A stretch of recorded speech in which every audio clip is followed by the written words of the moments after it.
My presentation is called Can't Stop Gaming, Internet Addiction. My name is Alexandra Morrison.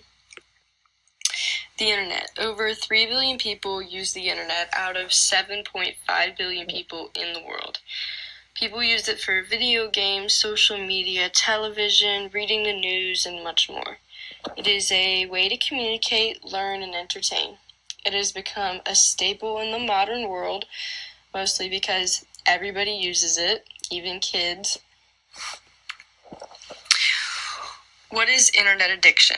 It is a mental condition identified as using excess internet use. Out of 50,000 people, 13% face internet addiction. It is extremely common in adolescents, mainly because they are born with technology all around them. They don't know a world really without it. It has not been identified as a disorder by the American Psychiatric Association.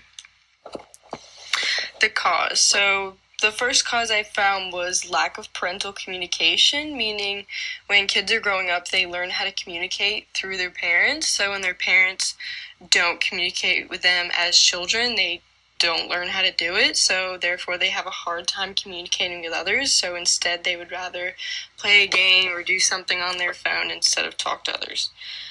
The second one I found was social difficulty at a young age.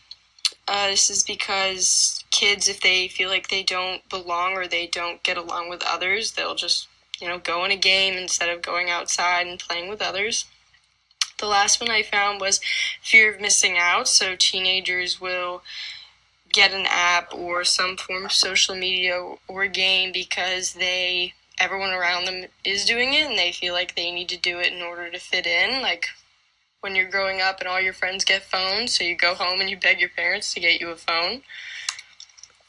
Why is it important? Number one thing is lack of socialization. So when you're gaming or you're on the internet or you're on social media, you're not socializing in person with people.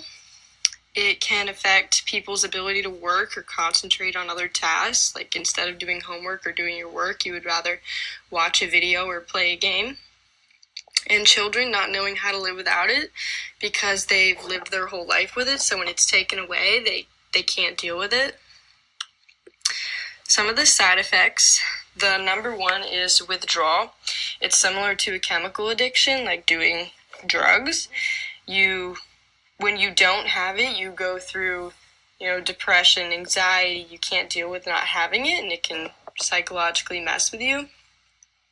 Some other side effects are giving up other activities in order to use the internet.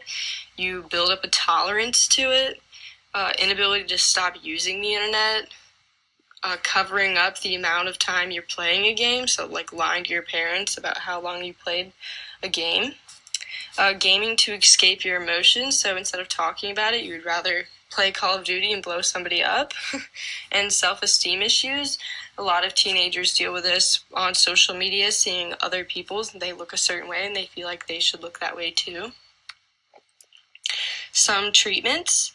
The only drug found to have a positive result was ADHD drugs, attention deficit hyperactivity disorder medication. It resulted in less time on the internet, but it wasn't total removal. Some other ways would be just talking to a therapist and then walking you ways through dealing with how much you use the internet or how to talk to others about it. This is my reference page and the end.